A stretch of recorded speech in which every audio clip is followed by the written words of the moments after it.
Сиз ошол өткөн жылы ушу Матраев тууралуу кара суга барган бир топ депутаттар бар да. Ошол жака сиз да тойго баргансызбы? Эми мен дагы мындай да, жыл сайын мына 15 жыл болду.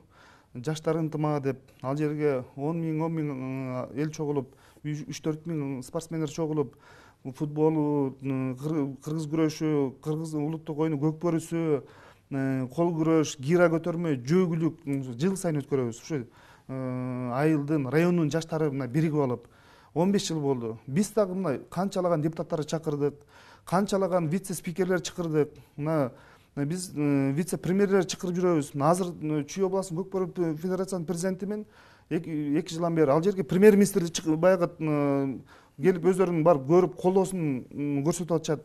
Ал жерге барганбыз, мен ачык эле айтам. Анткени ал жерге барганда баягы элди ынтымакка чакырып, бир спорт оюн менен аксакалдарды биз көрдүк. Канчалаган 2000-3 миң аксакалдар ал жерде батасын берип, чайын ичип, ошол жерде канчалаган биздин спортсмендер ошо волейбол менен чоң мелдешип өтүп, бир жакшы ийгиликтин үстүндө болду да. Андай жерге мисалы, андай оюнду мисалы көп эле өткөрөт. Эмне үчүн бөлөктөр өткөргөн, аны саясат кылбайт. Ал учурда жалаң эле кара суудан эмес, ноокатта да болгон, ноокатка да барганбыз 2 жерге. Анда баарын көрсөтүш керек бирдей.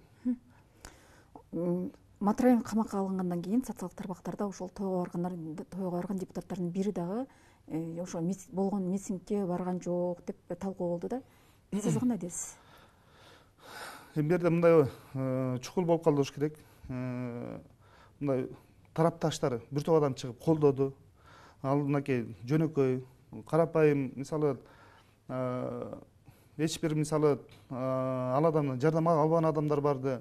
Эми билебиз, биз эми ал киши менен канча адамдар иштешип, канча мисалы жана жүрүп, мисалы жардам алган адамдар болду. Бирок ал күнү ал жерден эч кимди мисалы көргөн жок. Бир гана ошо Тилаев Табалды Гапарович чыгып депутат катары өзүнүн жакшы оюн билдирди. Бул да болсо анын баягы адамгерчиликтүү бир мындай түз бийликке бир эч кандай эме болгон жок. Бир мындай баягы МПОлор боюнча болуп аткан ага баягы туура эмес кайта кирип калганы боюнча мына оюн айтты. Анткени ага чейин мынакей Кыргызстанда бир топ адамдар бар. Бир да адам ушу мамлекетке мындай менин күнөөм бар деп бирөө мойнуна алып, бирөө да бир тиын төккөн эмес. Бул күнөөсү барбы жокпу аны тергөө сот аныктайт. Тергөгөндөн кийин сот аныктайт. Ал жөнүндө айта албайт экен, бирок 2 миллиард төлөгөн жалпы кыргыз эли билет. Андан тышкары пандемияда бир топ Кыргызстандын ар бир айылына чейин элге колуна жокторго унун майын таркаткан аны жалпы кыргыз эли билет. Андан тышкары мынакей көп баягы майыптарга, колуна жок жетимдерге,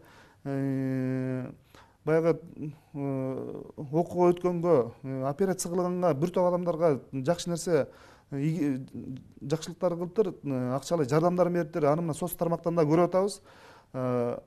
Бул өзү көп экен, бирок бул адам өзү кылганын баягы Кудайга деп эч кимге мактанбайт экен, бирок аны эл өздөрү айтып чыгып атат. Биздин кайыр бир саясатчыларыбыз бар, 5 миллион сом берип коюп, пандемияда аны 2 ай реклама кылган биздин мындай кайыр бир саясатчыларыбыз бар да. Мен бердим деп, бирок ал акча толук берилген, берилбеген, аны эч ким да билбейт. Каяка кеткенин.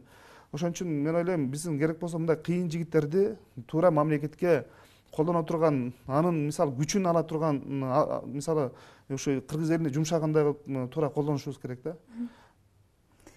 Ошол Райымбек Исмаилович боюнча кайрадан эле суроо.